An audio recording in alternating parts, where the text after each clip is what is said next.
जिमि सरिता सागर मह जाहि यद्यपिता ही कामना नाही तिमि सुख संपत्ति बिनहि बुलाए धर्मशील पहि जाहि सुभाए। नमस्कार प्रिय दर्शकों, स्वागत है आपका शास्त्रीय ज्योतिष के इस चैनल पर जिसका कि नाम है ज्योतिष रहस्य। प्रिय दर्शकों, रामचरितमानस की यह पंक्ति कहती है कि जैसे सागर पहले ही से परिपूर्ण है, उसके पास पहले ही से अथाह जल है, उसे कोई आवश्यकता नहीं कि और नदियों की और जल उसमें समाये।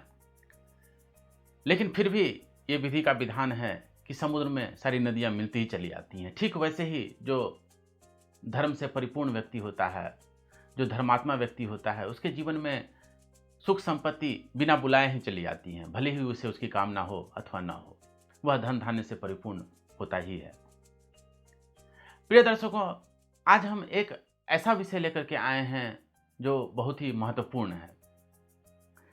मेरे पास कई सारे व्यक्ति आते हैं और उन्हें कई लोग बोल देते हैं कि उनके कुंडली में कोई विशेष धन योग नहीं है। दरअसल हमारे कुंडली में 12 भाव होते हैं और उसमें से कुछ भाव जो होते हैं वो विशेष काम के होते हैं धन के हिसाब से। जैसे कि दूसरा भाव धन का भाव होता है, चौथा भाव जो होता है सुख संपत्ति का सुख भाव होता है। उसका मतलब होता है कि उसके कुंडली में जो है भूमि भवन वाहन मकान आदि के योग हैं कि नहीं है। उसी तरह से 11वां भाव लाभ का होता है और 12वां भाव व्यय का होता है। तो कई लोग जो हैं यही 2-4 जो भाव है उन्हीं को देख लेते हैं और उसके आधार पर जो है गणना करके बोल देते हैं कि इस व्यक्ति की कुंडली में धन योग है अथवा नहीं है। यह बहुत ही अशास्त्रीय और गलत पद्धति है। प्रिय दर्शकों, हमारे शास्त्रों में हर भाव से, चाहे वो कोई भी भाव क्यों, 8वां भाव जैसे मृत्यु का भाव होता है, वो कोई भी भाव क्यों ना हो, हर भाव से धन के योग लिखे गए हैं और यह युक्ति युक्त भी है। उदाहरण स्वरूप जैसे मान लीजिए तीसरा भाव जो है बंधु बांधव और पराक्रम का भाव होता है, तो उसे बंधु का सुख तो देखते ही हैं, लेकिन आप जरा सोचिए कि क्या आपके बंधु बांधव होंगे तो आप उनके लिए उपहार वगैरह देंगे कि नहीं देंगे? क्या आप उनके लिए धन कमाएंगे कि नहीं कमाएंगे? तो उससे भी धन देखना उचित मान जान पड़ता है। 8वां भाव चलिए मृत्यु का भाव है, तो कई लोग उससे धन को नहीं देखते हैं, लेकिन ये बहुत ही गलत बात है। हमारे शास्त्र में ऐसे सूत्र आते हैं कि 8वें भाव का स्वामी भी आपको धन दे सकता है। और इसके पीछे युक्ति क्या है? बहुत साधारण सी युक्ति है कि अगर आपकी मृत्यु नहीं हुई है तो आप कुछ ना कुछ काम तो कर रहे होंगे ना, उससे कुछ ना कुछ आमदनी तो हो ही रही होगी आपकी। तो 8वें भाव से हम लोग धन को क्यों नहीं देखें? जरूर देखना चाहिए। इसलिए इस वीडियो में हम आपके लिए 12वें भाव से कम एक सूत्र लेकर के आए हैं और शास्त्र प्रमाण के साथ लेकर के आए हैं, क्योंकि ज्योतिष के मामले में आजकल ऐसा हो गया कि जो मुंह में आए वो बोल देने का नाम ज्योतिष हो गया है। यहाँ हम लोग ऐसा नहीं करते हैं। यहाँ हम जो भी बात बोलते हैं हर बात शास्त्र प्रमाण के साथ बोलते हैं। तो आज हम आपके लिए शास्त्र के आधार पर 12 भावों से संबंधित धन योग लेकर के आए हुए हैं। कुछ योग बहुत सरल हैं, कुछ एक आध योग कठिन भी हो सकते हैं। इसलिए अगर कोई एक भाव से संबंधित योग आपको समझ में ना आए तो आप हमसे कमेंट में करके पूछ लीजिएगा और उसको स्किप करके अगले भाव पे चले जाएं अगर कोई भाव से संबंधित सूत्र नहीं समझ में आए। उदाहरण स्वरूप पहले भाव से संबंधित सूत्र जो है थोड़ा सा कठिन है, तो अगर वो आपको समझने में थोड़ी कठिनाई हो तो ऐसा नहीं कि आप पूरा वीडियो बंद कर दें, आप उससे आगे के दूसरे भाव के सूत्र को देख लें और उससे आगे तीसरे चौथे अन्य भावों के सूत्र को देख लें। और यह वीडियो बहुत ही महत्वपूर्ण वीडियो है। इस वीडियो को जो है आज से जो भी कुंडली आपके पास आए, इस वीडियो में जो 12 भाव से संबंधित सूत्र हैं उसको एक बार लगा के जरूर देख लें। जब इन 12 में से कोई भी सूत्र उन पे नहीं लगे तब फिर बहुत ज़्यादा विचार करने के बाद ही आप किसी को कह सकते हैं कि उस व्यक्ति की कुंडली में जो है धन योग नहीं है। आज जो सूत्र जो हम आपको बताने वाले हैं वो किन ग्रंथों से हैं? मुख्यतया यह सूत्र हैं सर्वार्थ चिंतामणि नामक ग्रंथ से। आप मेरे पीछे ये सर्वार्थ चिंतामणि नामक ग्रंथ देख पा रहे होंगे। इसके 2 प्रमुख टीकाकार हैं। एक तो ये डॉक्टर सुरेश चंद्र मिश्र जी की टीका है जो 2 खंडों में आती है, और एक महिधर शर्मा जी की टीका भी है जो कि एक ही खंड में आती है, और वो हमारे वेबसाइट ज्योतिषरहस्य.org से आप निःशुल्क डाउनलोड कर सकते हैं। तो मुख्य सूत्र जो हैं ये सर्वार्थ चिंतामणि से ही आएंगे। एक आध सूत्र जो हैं कुछ अन्य ग्रंथों से जैसे बृहद पराशर होरा शास्त्र आदि ग्रंथों से भी हो सकते हैं, क्योंकि ज्योतिष की चर्चा करें और बृहद पराशर होरा शास्त्र के कोई सूत्र नहीं बोलें तो वो चर्चा अधूरी ही रह जाती है। तो आज की वीडियो थोड़ी सी लंबी होने वाली है क्योंकि ये 12 भाव से संबंधित में सूत्र हैं, इसलिए यह एक तरह का महा एपिसोड है। थोड़ी सी लंबी वीडियो है, इसलिए आप इसे सेव करके रख लें। अगर एक बैठक में नहीं देख सकें तो 2 या 3 बैठक में देख लें, लेकिन इसे अंत तक अवश्य देखें, क्योंकि हम यहाँ पे हर भाव से संबंधित सूत्र शास्त्र प्रमाण के साथ लाएंगे और एक उदाहरण कुंडली भी हर भाव से संबंधित आपको दिखाएंगे जिन महान हस्ती या महान चर्चित हस्तियों की कुंडली में यह योग बनते हैं। तो आइए शुरू करते हैं हम लोग पहले भाव से। तो ये पहला जो सूत्र है वह लगने से संबंधित सूत्र है।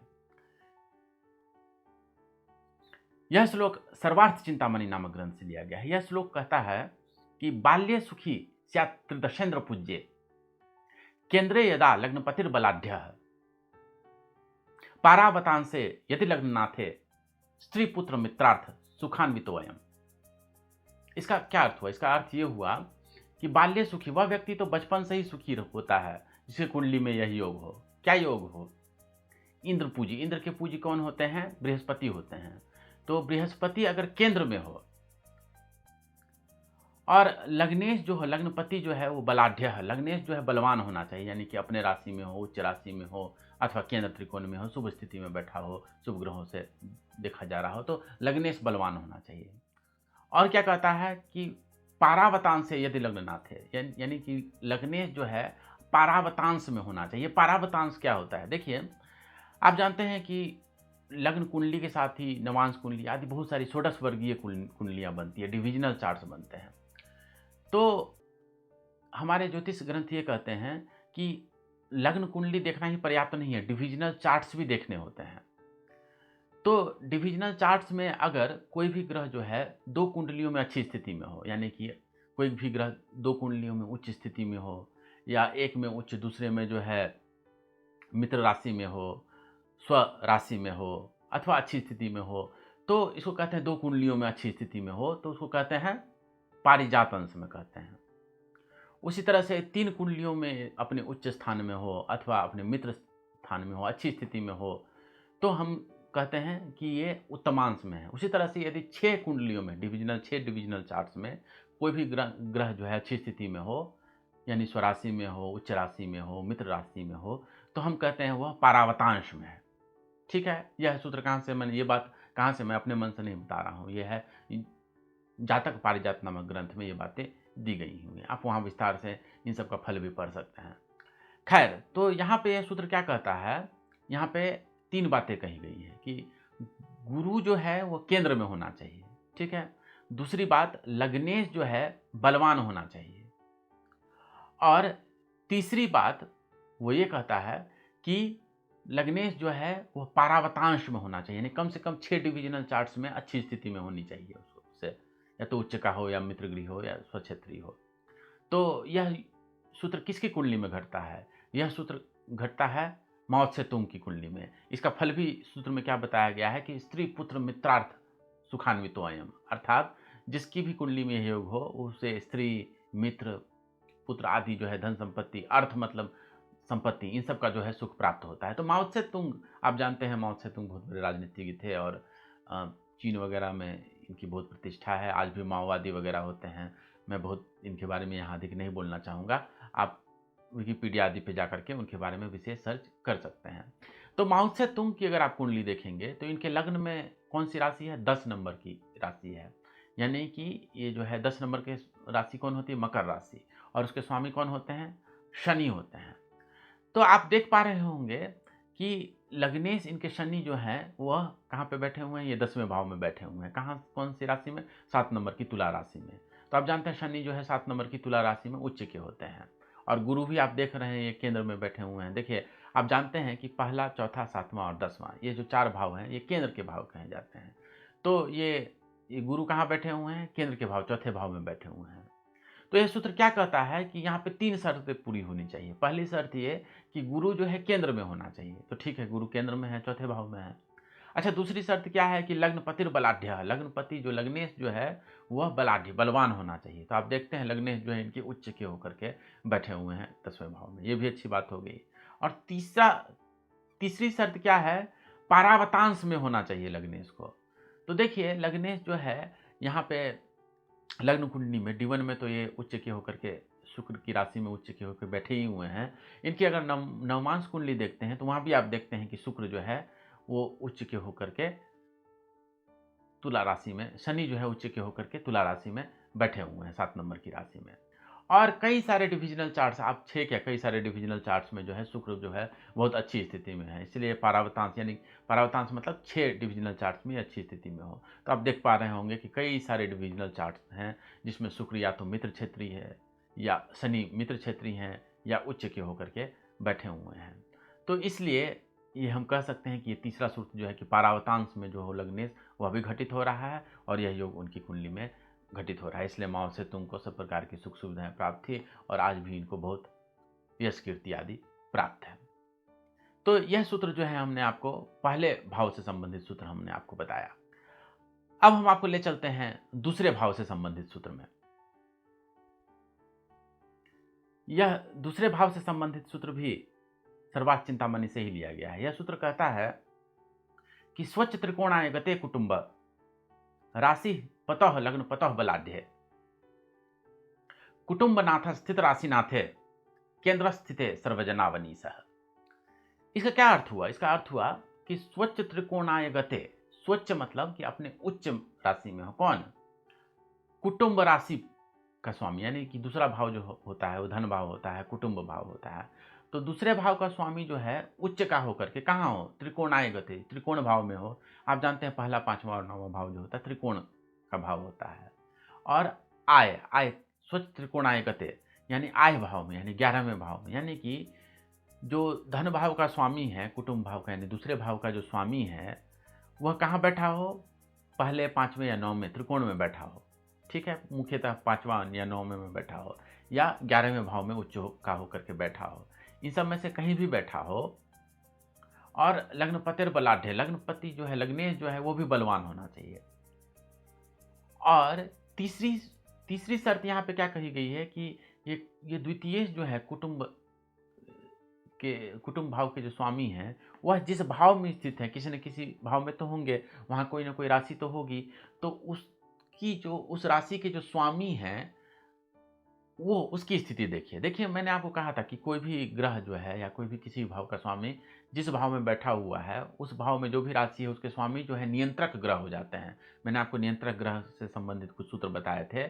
हमें यह देखना होता है कि किसी ग्रह के किसी भाव से संबंधित भावेश कारक तो कई लोग देखते ही हैं, लेकिन नियंत्रक ग्रह को नहीं देखते हैं। यह बहुत ही गलत और अशास्त्रीय प्रयोग है। नियंत्रक ग्रह को देखना आवश्यक होता है। तो यहाँ पे जो है ये कहा गया है कि ये जो द्वितीय जो है दूसरे भाव के स्वामी जो है पूरे कुंडली में कहाँ बैठे हुए हैं? वहाँ कोई ना कोई राशि तो होगी। उस राशि के स्वामी कौन है? वो नियंत्रक ग्रह हैं। तो द्वितीय के जो भी नियंत्रक ग्रह हैं उसकी भी स्थिति अच्छी होनी चाहिए, वो भी केंद्र में स्थित होना चाहिए। तो ये सूत्र क्या कहता है कि 3 शर्तें जो है यहाँ पे पूरी होनी चाहिए। पहली तो क्या कि दूसरे भाव का स्वामी जो है उच्च का होना चाहिए, ये पहली शर्त है। दूसरी शर्त ये है कि वह त्रिकोण में यानी 5वें, 9वें या लाभ भाव में या 11वें भाव में कहीं बैठा हो। और तीसरी शर्त ये है कि लग्नेश जो है बलवान होना चाहिए। और एक चौथी शर्त भी ये है कि द्वितीय के जो है नियंत्रक ग्रह हैं, अर्थात द्वितीय जिस भी भाव में बैठे हुए हैं उस भाव के में जो भी राशि उसके स्वामी जो हैं द्वितीय के जो नियंत्रक ग्रह हैं वह भी केंद्र में होना चाहिए। 4 शर्तें यहाँ पे बताई गई हैं। तो यह किनकी कुंडली में यह योग घटित होता है? तो यह योग घटित होता है पॉल न्यूमैन की कुंडली में। पॉल न्यूमैन आप जानते हैं कि एक अमेरिकी अभिनेता थे, अब तो शायद संभवतः नहीं रहे हैं, लेकिन वो अपने समय के बहुत ही प्रसिद्ध अभिनेता थे। तो अगर आप उनकी कुंडली में देखते हैं तो ये देखिए उनके लग्न में जो है 9 नंबर की राशि है, यानी इनके लग्न जो हैं गुरु हैं, ये धनु राशि की कुंडली है, धनु लग्न की कुंडली है। तो इनकी कुंडली में जो है धन भाव जो है, जो दूसरा भाव है, यहाँ कौन सी राशि है? यहाँ पे 10 नंबर की राशि है। 10 नंबर की राशि यानी मकर राशि, उसके स्वामी कौन होते हैं? शनि होते हैं। तो इनके जो द्वितीय हैं यानी कुटुंबनाथ हैं वो धनेश जो है वो कौन है? शनि है। और शनि आप जानते हैं 7 नंबर की राशि में यानी कि तुला राशि में उच्च का होता है। तो आप इनकी कुंडली में देख पा रहे होंगे कि शनि उच्च का होकर के यहाँ पे तुला राशि में 11वें भाव में बैठा हुआ है। तो इस सूत्र में पहला शर्त क्या था कि जो द्वितीय जो है उच्च का होना चाहिए, तो वो उच्च के होकर के बैठे हुए हैं। दूसरी शर्त क्या है कि 5वें, 9वें या 11वें भाव में होना चाहिए द्वितीय को। तो शनि आप देख पा रहे हैं कि 11वें भाव में बैठे हुए हैं। तीसरा सूत्र क्या कहता है? तीसरी शर्त क्या है?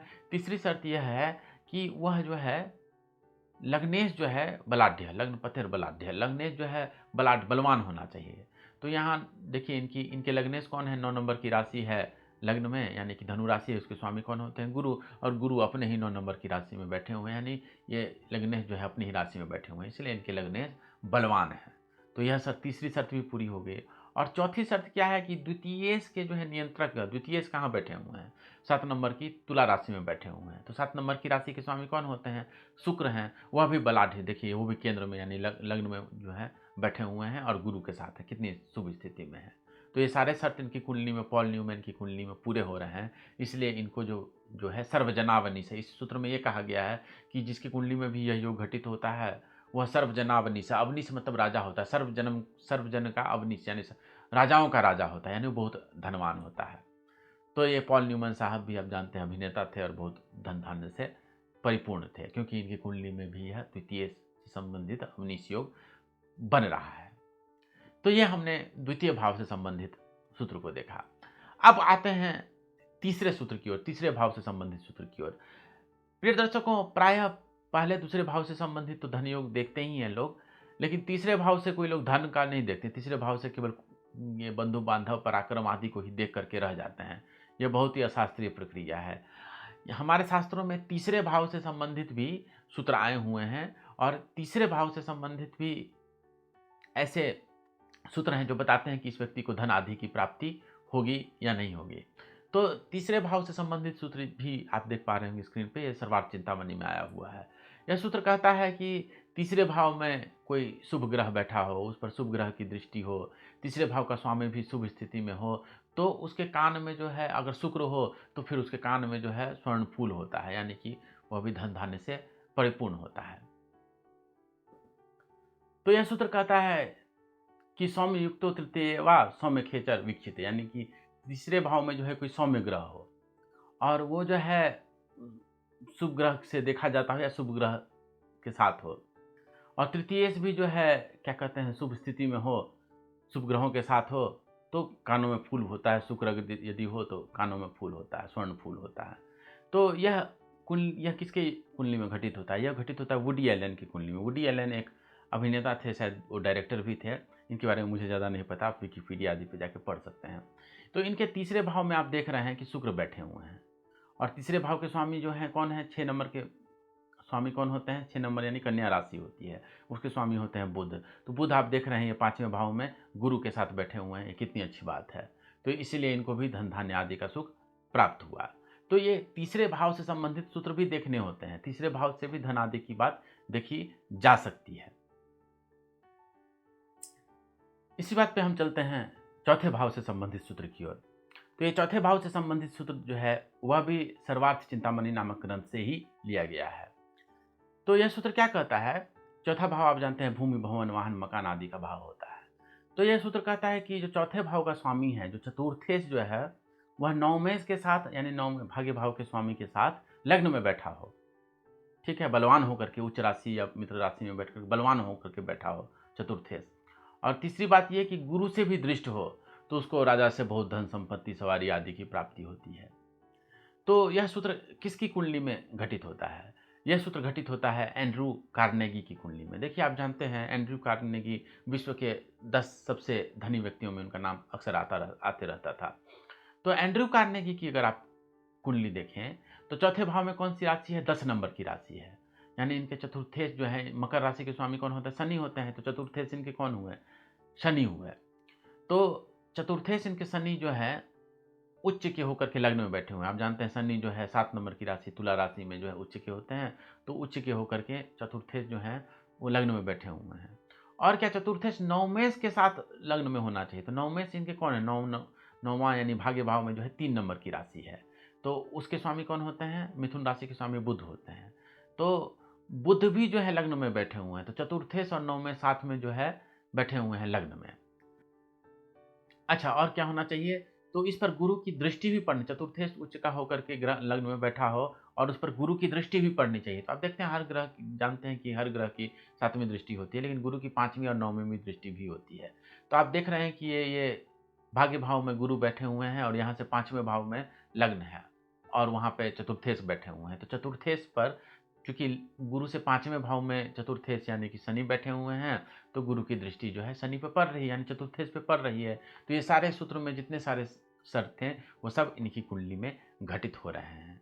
तो इसीलिए ये एंड्रू कार्नेगी जो है धन धान्य से हमेशा परिपूर्ण थे और इन्होंने बहुत संपत्ति का अर्जन किया। विश्व के सर्वाधिक धनाढ्य व्यक्तियों में से एक ये गिने जाते हैं। इनकी कुंडली में और भी बहुत सारे शुभ योग हैं, लेकिन अभी हम उनकी चर्चा नहीं करेंगे। अभी तो हम हर भाव से संबंधित एक सूत्र आपको समझाने की कोशिश कर रहे हैं। चलिए इसी बात पे हम चलते हैं अब अगले सूत्र की ओर, यानी 5वें भाव से संबंधित सूत्र की ओर। अभी तक हमने आपको पहले, दूसरे, तीसरे, चौथे 4 भाव से संबंधित सूत्र बताए।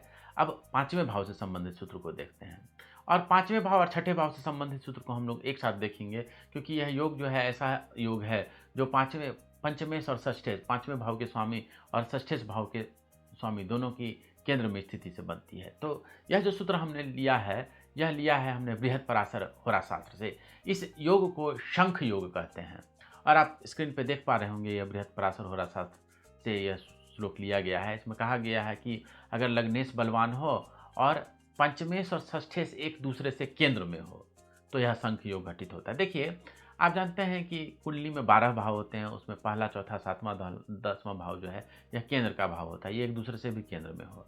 लेकिन जरूरी नहीं है कि कोई दो ग्रह आपस में केंद्र में होने के लिए यही केंद्र में बैठे हो। जैसे कि मान लीजिए कि कोई 2 ग्रह है, पहला ग्रह मान लीजिए 5वें भाव में है और दूसरा ग्रह 8वें भाव में है, तो उन दोनों के बीच की दूरी कितनी होगी? पहले से दूसरा जो है ग्रह जो है वो चौथे घर में है, यानी पहले ग्रह से दूसरा ग्रह जो है चौथे भाव में है। तो एक दूसरे से चौथे में होने के लिए क्या शर्त होती है कि वो दोनों एक दूसरे से एक ही स्थान पे हो, यानी एक ही भाव में हो, या एक दूसरे से चौथे भाव में हो, या एक दूसरे से 7वें भाव में हो, या एक दूसरे से 10वें भाव में हो। तो यह योग, तो वो दोनों ग्रह जो है एक दूसरे से केंद्र में कहे जाते हैं।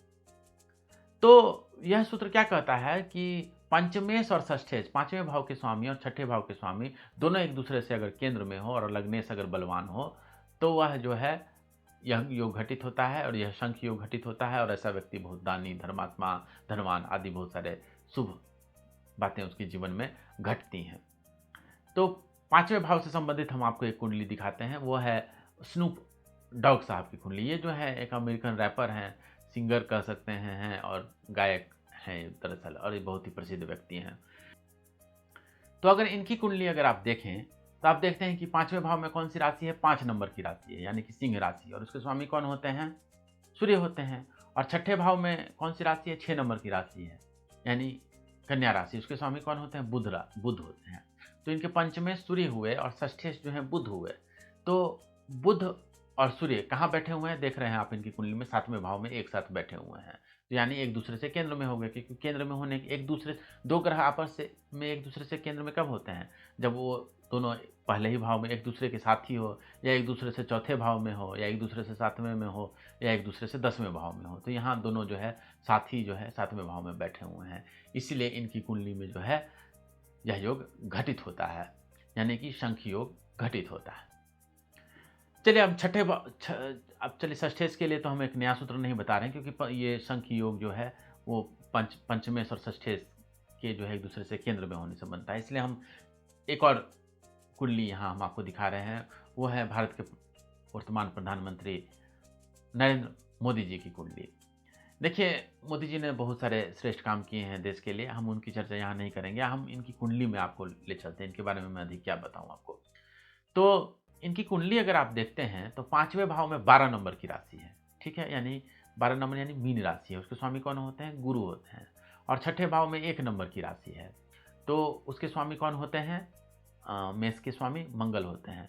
तो आप देख रहे हैं कि गुरु जो है चौथे भाव में बैठे हुए हैं, और मंगल जो है लग्न में बैठे हुए हैं, जो कि एक दूसरे से, चूँकि दोनों केंद्र में है, दोनों एक दूसरे से केंद्र में है। गुरु से 10वें भाव में मंगल है, मंगल से चौथे भाव में गुरु है। तो इसीलिए इनकी कुंडली में भी यह शंख योग घटित होता है, और यह भी बहुत उत्तम स्थिति में है, धर्मात्मा है आदि बहुत कुछ है। तो ये हमने पंचम भाव और छठे भाव से संबंधित सूत्र भी आपको यहाँ बताया। तो मित्रों, ऐसी बात नहीं है कि जैसे ही छठे भाव का नाम आता है लोग तो कहते हैं ऋण, रोग, शत्रु आदि की बात करने लगते हैं और लोग जातकों को डराने लगते हैं। हमारे यहाँ जब भी कोई जातक आते हैं तो सबसे पहले तो हम उनको इसी तरह से स्क्रीन शेयर करके जूम मीटिंग पे जो है शास्त्र प्रमाणों के साथ उनके कुंडली में बहुत सारे ऐसे शुभ योग दिखाते हैं जो उनकी कुंडली में है। उन्हें कई लोग जगह से निराश होकर के वो लोग आए होते हैं, उन्हें कई लोगों ने कह दिया होता है कि आपकी कुंडली में कोई शुभ धनादि की योग नहीं है, लेकिन हम जो है शास्त्र प्रमाणों के साथ उन्हें कई सारे धन योग उनकी कुंडली में बताते हैं, और यह भी उपाय बताते हैं कि कैसे वह योग, उसका फल जो है उनको कैसे प्राप्त हो सकता है। खैर, अब अभी तक हमने आपको पहले से लेकर छठे भाव तक के सूत्र बताया। अब हम आपको ले चलते हैं सातवें भाव से संबंधित सूत्र में। तो यह सातवें भाव से संबंधित सूत्र भी सर्वार्थ चिंतामणि से ही लिया गया है। प्रिय दर्शकों, सातवां भाव आप जानते हैं जया भाव होता है। इसमें पति पत्नी आदि का, दाम्पत्य सुख का विचार किया जाता है, पार्टनरशिप आदि का विचार किया जाता है। लेकिन हमारे शास्त्र कहते हैं कि इससे भी जो है धन योग हो सकते हैं, इससे भी राजयोग हो सकते हैं। तो यह सूत्र आप देख पा रहे होंगे। यह सूत्र क्या कहता है कि सप्तमे जीव संयुक्ते त्रिकोणे वा समन्विते लग्नाधिपेन संदृष्टे नृप्तुल्यो भवे नरः। अर्थात कि सातवें भाव में गुरु बैठा हो, या गुरु शायद त्रिकोण में भी बैठा हो, और लग्नाधिपेन संदृष्टे, लग्नेश की उस पर दृष्टि पड़ रही हो, तो वह व्यक्ति नृप्तुल्यो भवे नरः, वह व्यक्ति राजाओं के तुल्य होता है, धन धान्य आदि से परिपूर्ण होता है। तो यह सूत्र किसकी कुंडली में घटित होता है? यह सूत्र घटित होता है व्लादिमीर पुतिन की कुंडली में। आप जानते हैं व्लादिमीर पुतिन साहब जो है रूस के राष्ट्रपति हैं, और कई साल वह रूस के राष्ट्रपति रहे। वो बहुत ही सम्माननीय व्यक्ति हैं और समाज में उनकी बहुत ही प्रतिष्ठा है। धन आदि से तो बहुत परिपूर्ण है ही। नृप्तुल्यो भवे नरः जो इस सूत्र में कहा गया है, वह उनके जीवन में भी घटित होता है और उनकी कुंडली में भी घटित होता है। कैसे? देखिए, इनकी कुंडली अगर आप देखेंगे तो सूत्र क्या कहता है कि गुरु जो है केंद्र या त्रिकोण में होना चाहिए। तो आप देख रहे हैं कि सातवें भाव में है और वह केंद्र का भाव है। आप जानते हैं कि पहला, चौथा, सातवां और 10वां भाव जो है वह केंद्र का भाव कहलाता है। तो इनके सातवें भाव में गुरु जो है केंद्र में बैठा हुआ है। अच्छा, और क्या कहता है कि लग्नाधिपेन संदृष्टे। तो इनके लग्नेश कौन है? इनके लग्न में 7 नंबर की राशि है, यानी कि तुला राशि। उसके स्वामी कौन होते हैं? शुक्र होते हैं। वो देखिए बलवान होकर के अपने ही स्वराशि में लग्न में बैठे हुए हैं। यह कितनी अच्छी बात है। यह शुक्र का जो है मालव्य योग इनकी कुंडली में बन रहा है। खैर, लग्नेश शुक्र जो है उसकी दृष्टि जो है गुरु पर पड़ रही है। तो यह योग इनकी कुंडली में घटित हो रहा है। नृप्तुल्यो भवे नरः, वो सच में नृप्तुल्य हैं। वो कई वर्ष रूस के राष्ट्रपति रह चुके हैं। तो सातवें भाव से भी धन योग देखा जा सकता है। यह सूत्र इसका प्रमाण है। चलिए, अब हम इसी बात पे ले चलते हैं आपको आठवें भाव पर। आठवें भाव से संबंधित सूत्र हम आपको बताते हैं। देखिए, आठवां भाव जो होता है, प्राय लोग नाक भौं सिकोड़ने लगते हैं जैसे आठवें भाव का नाम आता है, 6, 8, 12 का। आठवां भाव तो मृत्यु का भाव होता है, इसे धन थोड़े देखते हैं, ऐसा कई लोग कहने लगते हैं। नहीं देखते हैं, यह बहुत ही गलत बात है। हमारे शास्त्रों में आठवें भाव से भी जो है धन योग बताए गए हैं। तो यह सूत्र भी सर्वार्थ चिंतामणि से लिया गया है। यह सूत्र क्या कहता है कि नीचे गुरु विलग्नस्थे रंध्रस्थे, अर्थात कि गुरु जो है नीच का होकर के, या तो लग्न में हो या तो आठवें भाव में हो। देखिए, जैसे ही कोई ग्रह नीच का होता है, लोग फटाक से उसको जो है बोलने लगते हैं तो नीच का है, आप में ये बुरा हो जाएगा, वो बुरा होगा। लेकिन ये सूत्र कहता है कि नीच का गुरु अगर अष्टम भाव में हो तो वो बहुत व्यक्ति धन धान्य आदि से परिपूर्ण होता है। और यह योग किसकी कुंडली में घटित होता है? यह योग घटित होता है फेरेल विलियम्स की कुंडली में। फेरेल विलियम्स जो है, आप इंटरनेट पर इनके बारे में अधिक सर्च कर सकते हैं। यह जो है, यह लेखक हैं। क्या लिखते हैं? ये गाना लिखते हैं और ये बहुत ही धन धान्य आदि से परिपूर्ण है। लेकिन इनके कुंडली में अगर आप देखेंगे तो गुरु जो है नीच राशि में, देखिए गुरु आप जानते हैं 4 नंबर की राशि यानी कि कर्क राशि में उच्च का होता है, और 10 नंबर की राशि में जो है नीच का होता है। तो ये आठवें भाव में नीच का होकर के बैठा हुआ है। तो अगर आप ये कुंडली किसी को भी दिखाइएगा, किसी भी ज्योतिषी को इनकी कुंडली दिखाइएगा, और आप उनको ये नहीं बताते हैं कि ये फेरेल विलियम्स की कुंडली है, तो क्या कहेंगे? अरे, तो गुरु नीचे का होकर बैठा हुआ है, आठवें भाव में बैठा हुआ है, इसके लिए ये उपाय करें, वो नहीं बंधु, ऐसे नहीं होता। हर सूत्र के अपवाद होते हैं।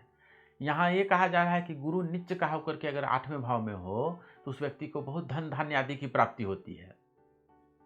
श्लोक कह रहा है राज राजो भवेन नरः, अरे वह व्यक्ति तो राजाओं का राजा होता है, इतना धन धान्य आदि से परिपूर्ण होता है।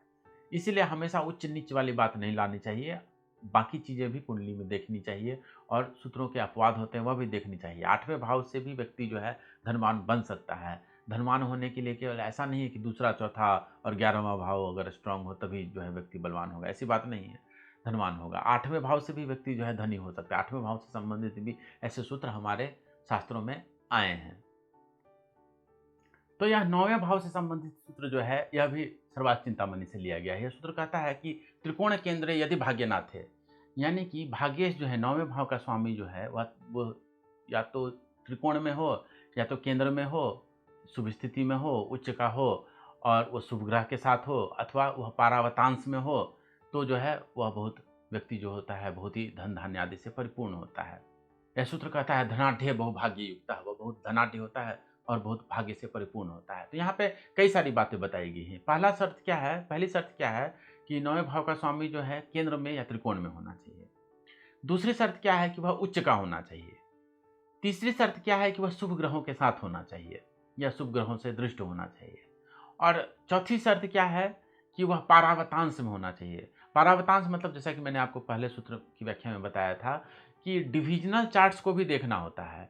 कोई ग्रह जो है कम से कम 2 डिविजनल चार्ट्स में शुभ स्थिति में हो, यानी उच्च का हो, यानी अथवा अपने मित्र क्षेत्र में हो या स्वराशि में हो या मूल त्रिकोण राशि में हो, कम से कम 2 कुंडलियों में, यानी कि 2 डिविजनल चार्ट्स में ये उच्च अच्छी स्थिति में हो तो वह पारिजात अंश में कहा जाता है। 3 डिविजनल चार्ट्स में अच्छी स्थिति में हो तो वो तमांश में कहा जाता है। उसी तरह से कम 6 डिविजनल चार्ट्स में अच्छी स्थिति में हो तो वह पारावतांश में कहा जाता है।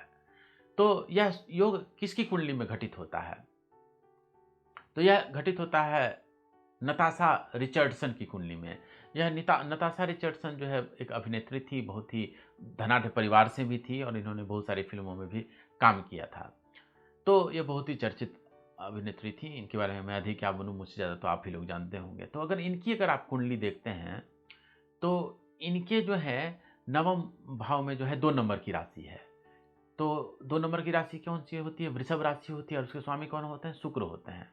और शुक्र आप जानते हैं 12 नंबर की राशि यानी मीन राशि में उच्च के होते हैं। तो इनके जो नवमेश हैं, भाग्येश हैं, वो आप देख रहे हैं उच्च के होकर के यहाँ केंद्र में 7वें भाव में पड़े हुए हैं। तो कौन कौन सी शर्तें होती है कि भाग्येश जो है उच्च का होना चाहिए? तो ये देखिए वो घटित हो रहा है। दूसरी बात, केंद्र त्रिकोण में होना चाहिए, वो भी घटित हो रहा है। तीसरी बात, शुभ ग्रह से युति या दृष्ट हो तो यहाँ गुरु के साथ है, वह भी अच्छी बात है। तो वो शुभ ग्रह के साथ है और गुरु जो है अपनी ही राशि में 12 नंबर की राशि में बैठे हुए हैं। मीन राशि के स्वामी गुरु ही होते हैं, तो वो भी और अच्छी बात हो गई है यहाँ पे। और चौथी बात ये है कि ये पारावतांश में होना चाहिए। जो भाग्य शुक्र जो आपने पहचाना है, पारावतांश में होना चाहिए, यानी कि 6 डिविजनल चार्ट्स में अच्छी स्थिति में होनी चाहिए। तो देखिए अगर आप इनकी नवमांश कुंडली में देखते हैं तो वहाँ पे भी जो है ये शुक्र जो है वहाँ पे भी उच्च का होकर के मीन राशि में बैठा हुआ है। और ये पारवतांश में होने के लिए कम से कम 6 कुंडलियों में अच्छी स्थिति में होनी चाहिए, मित्र क्षेत्री या मूल त्रिकोण या उच्च का या स्वराशि का। तो आप देख सकते हैं यहाँ पे कई सारे डिविजनल चार्ट यहाँ पे आपको दिखाए जा रहे हैं जहाँ पे वो शुक्र जो है अच्छी स्थिति में है। तो वह जो है पारावतांश में होना कि 6 कुंडलियों में अच्छी स्थिति में हो, वह बात भी यहाँ घटित हो रही है। इसीलिए नताशा रिचर्डसन की जिंदगी में बहुत सारे धन धान्य आदि का बहुत सारा सुख था। तो 9वें भाव से भी जो है हम लोग धन धान्य की स्थिति देख सकते हैं। तो अब हम आपको ले चलते हैं 10वें भाव से संबंधित एक सूत्र में। देखिए यह जो सूत्र है हमने ज्योतिष तत्वम नामक ग्रंथ से लिया है, जो कि जिसके रचयिता आचार्य मुकुंद दैवज्ञ हैं। और यह जो ग्रंथ है यह हमारे वेबसाइट ज्योतिषरहस्य.org पर निःशुल्क उपलब्ध है, आप वहाँ से डाउनलोड कर सकते हैं। तो यह सूत्र क्या कहता है कि 10वें भाव का जो स्वामी है वह कहाँ होना चाहिए? या तो दूसरे धन भाव में हो या तो केंद्र त्रिकोण में हो, और जो है शुभ दृष्ट हो, यानी कि किसी शुभ ग्रह की उस पर दृष्टि पड़ रही हो। तो कहा गया है कि अगर वह राजकुल में हो तब तो राजा ही होता है और अन्य कुल में हो तो मंत्री होता है, यानी बहुत उच्च पद को प्राप्त करता है, धन धान्य संपत्ति आदि को प्राप्त करता है और यह जो है व्यक्ति को बहुत ही धनाढ्य भी बनाता है। तो यह योग किन की कुंडली में घटित होता है? यह योग घटित होता है बहुत लोगों की कुंडली में, लेकिन हम आपके लिए लेकर के आए हैं रवि किशन जी की कुंडली में। रवि किशन आप जानते हैं बिहार के एक बहुत ही प्रसिद्ध अभिनेता हैं, बहुत सारे फिल्मों में इन्होंने काम किया है। इन्होंने जय हनुमान आदि धारावाहिकों में भी काम किया है, जहाँ पे इनके अभिनय की, कृष्ण के रूप में इनके अभिनय की बहुत प्रशंसा की गई थी। हेलो इंस्पेक्टर आदि कार्यक्रमों में भी इन्होंने काम किया है, जहाँ पे इन्होंने इंस्पेक्टर का, हेलो इंस्पेक्टर में इंस्पेक्टर का रोल इन्होंने निभाया। तो बहुत चर्चित ये अभिनेता हैं। और इनकी अगर आप कुंडली देखते हैं तो 10वें भाव में कौन सी राशि है? 1 नंबर की राशि यानी मेष राशि है। तो मेष राशि के स्वामी कौन होते हैं? मंगल है, इसलिए 10 में से इनके कौन हुए? मंगल हुए।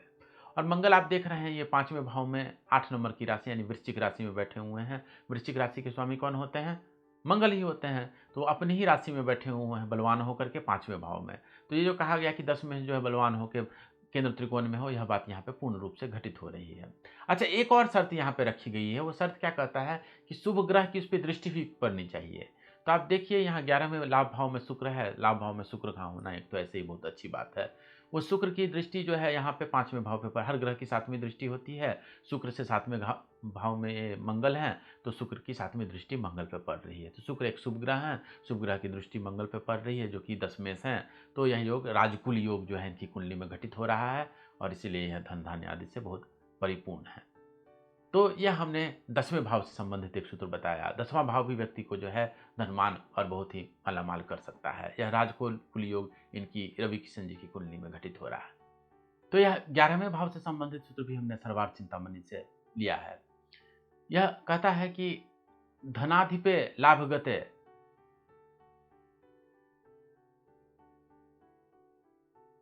तो यह 11वें भाव से संबंधित सूत्र भी हमने सर्वार्थ चिंतामणि से लिया है।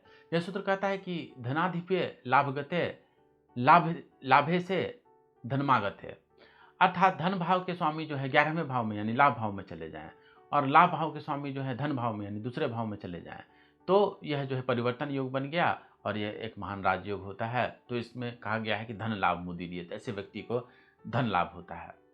तो यह योग किनकी कुंडली में घटित होता है? यह योग घटित होता है डॉन मुरे जी की कुंडली में। डॉन मरे साहब जो थे या अभी भी संभवतः हैं, वह एक बहुत प्रसिद्ध अमेरिकी अभिनेता हैं और इन्होंने बस स्टॉप फिल्म में शायद काम किया था, वो संभवतः अपने समय में बहुत चर्चित हुई थी।